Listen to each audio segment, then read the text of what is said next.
आज आपकी मुलाकात 11 साल बच्चे के साथ करवाएंगे जो कि तबला इतनी खूबसूरती के साथ बजाते हैं। इंटरनेशनल इनको दाया बाया कहते हैं, वैसे इसको अपनी पंजाबी ज़ुबान में इसको डुग्गी कहते हैं। ये होता है बेस के लिए, ये होती है खूबसूरती देने के लिए अंदर। अब तक 12 धुनें इसकी सीख चुका हूँ। पहले इसके नाम होते हैं, फिर उसके बाद इसकी पहली धुन कैरवा होती है, दूसरी दादरा होती है, तीसरी तीन ताल होती है, ऐसे आगे बढ़ती जाती है। मैं 2.5 साल का था जब मैंने एक प्रोग्राम अटेंड किया, उससे मुझे फिर शौक पैदा हुआ। पहले तो मुझे ये ज़्यादा बजाना नहीं था आता, फिर मुझे 2-3 साल इस पे मैंने मेहनत की, फिर मुझे आया। जब फंक्शन का बता देते हैं फिर डेली 4-5 घंटे इसकी प्रैक्टिस करनी पड़ती है। तो आपके जो स्कूल के जो टीचर्स हैं वो भी आपको देखते होंगे, स्कूल टीचर का क्या कहना होता है?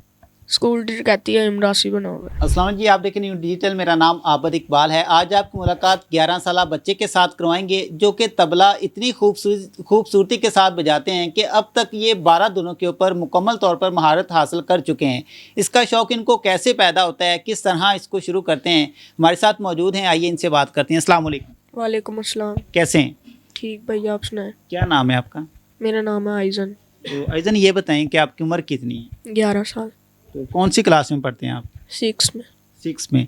तो ये बताएं कि तबला वगैरह बजाना ये कहाँ से शौक़ पैदा होता है? मैं 2.5 साल का था जब मैंने एक प्रोग्राम अटेंड किया, उससे मुझे फिर शौक पैदा हुआ, फिर मैंने अपना तबला ले लिया, फिर मैंने इसको आगे बढ़ाने का सोचा।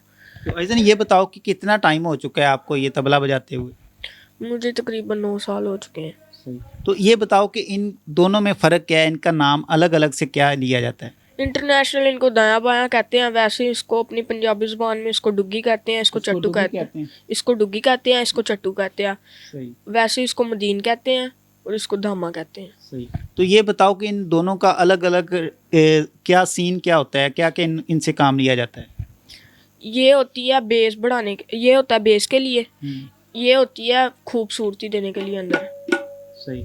मतलब जो भी आपने सॉन्ग वगैरह है या किसी भी म्यूज़िक को अपने इसकी जो खूबसूरत बनानी है वो इसके साथ बनानी है। जी। सही। तो ये बताओ कि अब तक तकरीबन आप कितनी धुनें जो है वो सीख चुके हैं? मैं अब तक 12 धुनें इसकी सीख चुका हूँ। तो तकरीबन ये टोटल होती कितनी है? टोटल बहुत ज़्यादा है, इसकी कोई गिनती नहीं है। सही। तो ये बताओ कि जब आप इसको सीखना शुरू करते हैं तो पहली धुन कैसी होती है, शुरू इसको किस चीज़ से स्टार्ट करते हैं? पहले इसके नाम होते हैं, फिर उसके बाद इसकी पहली धुन कैरवा होती है, दूसरी दादरा होती है, तीसरी तीन ताल होती है, ऐसे आगे बढ़ती जाती हैं। इनके मात्रे होते हैं, बोल होते हैं, उनको लिखना पड़ता है, सीखना पड़ता है, फिर ये जाके कहीं आता है। सही। तो ये देखा जा रहा है कि इनके साथ ये पट्टियाँ वगैरह लगी होती हैं, इसका इसके अंदर क्या इस्तेमाल होता है? ये दवाल होती है, ये वर्के को खींचने के लिए होती है कि वो आवाज़ पैदा कर सके, वैसे ये बोल नहीं सकता। सही। तो ये बताओ कि ये तकरीबन इनकी कीमत कितनी होती है? इससे बड़ा भी मिलता है या छोटा भी मिलता है या एक ही साइज़ का होता है? ये 10,500 का भी होता है, 15,000 का, 20,000 का, 1.5 लाख के भी, 25-25 लाख के भी, ज़्यादा इंटरनेशनल भी होते हैं। तो ये जितना महंगा होता जाएगा उसका क्या इसके अंदर सीन बनता है? ये इसकी आवाज़ बेहतर होती है या फिर ये देर पा चलता है, क्या सीन होता है? वो आप पे डिपेंड करता है, जितनी आप इसकी केयर करोगे ये उतना आगे चलेगा। जैसे कि उस्ताद इंटरनेशनल उस्ताद तारिक खान है, उनके पास अच्छे तबले हैं, मोर लगी हुई है उनके पुड़ों के ऊपर, इसलिए वो ज़्यादा देर तक चलते हैं। अच्छा, ये बताओ कि आपने इनको स्टार्ट जब सीखना शुरू किया था तो कहाँ से शुरू किया था, किसने आपको इन चीज़ों को सिखाया? पहले तो मेरा भाई बजाता था, वो है कज़न है मेरा भाई, मैरी उमैर उनका नाम है, वैसे उनको मैरी कहते हैं। तो फिर उन्होंने मुझे सिखाया थोड़ा सा, फिर मैंने एक नया स्टार्ट ढूंढा, फिर उन्होंने मुझे ट्रेनिंग दी है। अब वो हर मंगल के मंगल हमारे चर्च आते हैं। तो कितना टाइम इसको देते हैं सीखने के लिए, कितना टाइम लगता है तकरीबन?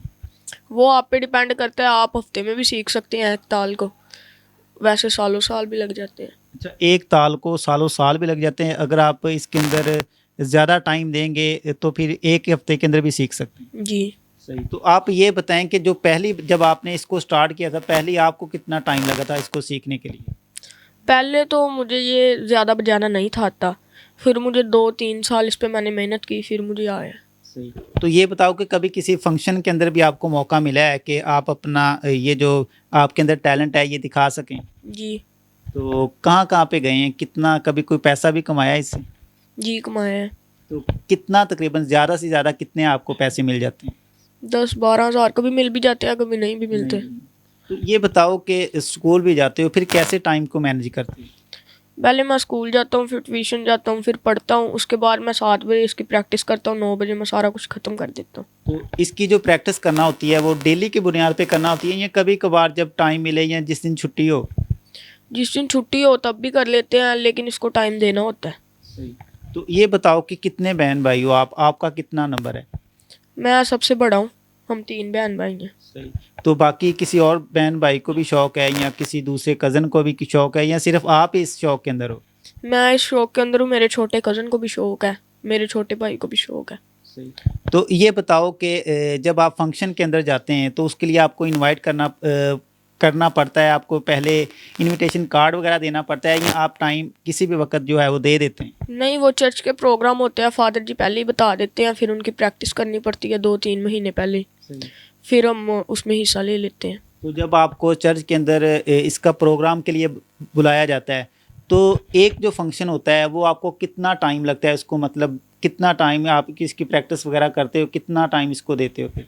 फिर जब फंक्शन का बता देते हैं, फिर डेली 4-5 घंटे इसकी प्रैक्टिस करनी पड़ती है। तो जिस दिन फंक्शन वगैरह होता है तब आप अपना इस टैलेंट को कितना टाइम दे सकते हैं, मतलब अगर आपको एक टाइम दिया जाए तो कितना देर आप लगातार इसको बजा सकते हैं? जब फंक्शन होता है पहले हम तैयारियां करते हैं, फिर 12 बजे सब कुछ ख़त्म करके फिर हम चर्च में बैठे होते हैं सबको वह, फिर हम प्रैक्टिस करते हैं, फिर शाम को जब इबादत शुरू होती है फिर हम नहा धो के प्रैक्टिस इसकी ख़त्म कर देते हैं, फिर हम फंक्शन में अटेंड करते हैं।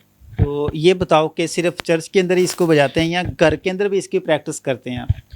चर्च में भी जाते हैं, घर में भी प्रैक्टिस करते हैं। तो घर वाले नहीं कहते कि या हमें सोने नहीं देता, ये हमें कुछ काम नहीं करने देता, पढ़ने नहीं देता, या हमें इससे जो है वो एलर्जी होती है? नहीं, खुश होते हैं सारे। खुश होते हैं। तो ये बताओ कि घर के अंदर कौन आपको ज़्यादा सपोर्ट करता है? वालदेन में से वालदा करती हैं या वालिद साहब करते हैं?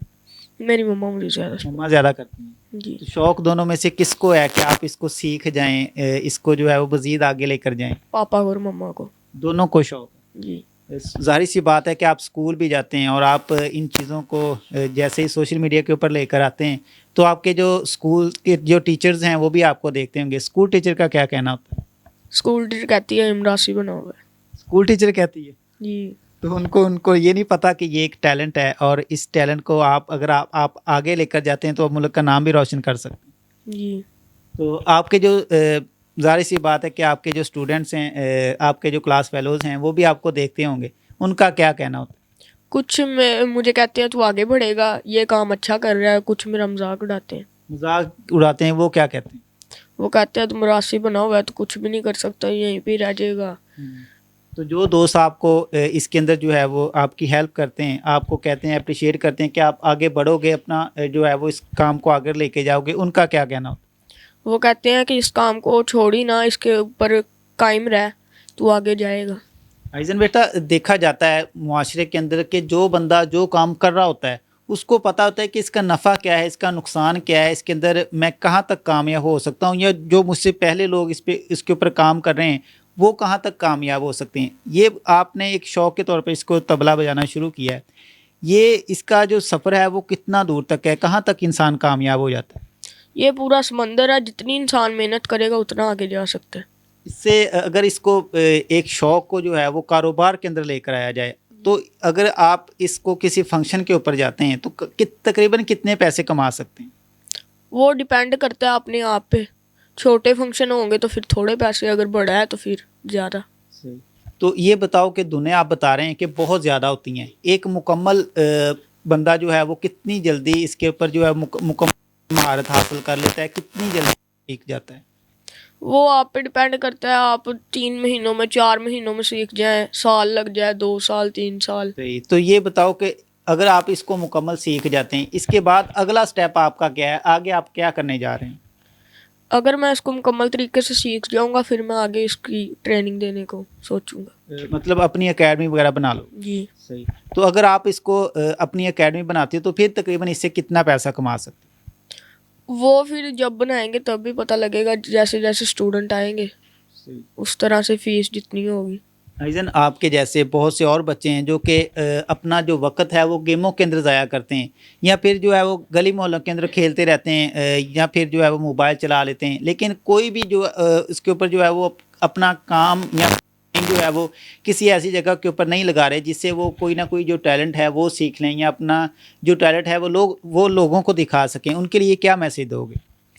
कोई भी शौक अच्छा भी नहीं होता और बुरा भी नहीं होता, आपकी मर्ज़ी है। अगर आप इसका शौक रखते हैं, हारमोनियम का रखते हैं, ढोल का रखते हैं, ड्रम का रखते हैं, तो उसको आगे बढ़ाने का सोचें, अपनी चीज़ लें, उस पर प्रैक्टिस करें जितनी हो सकती है। इंशाल्लाह ताला आप भी आगे बढ़ेंगे।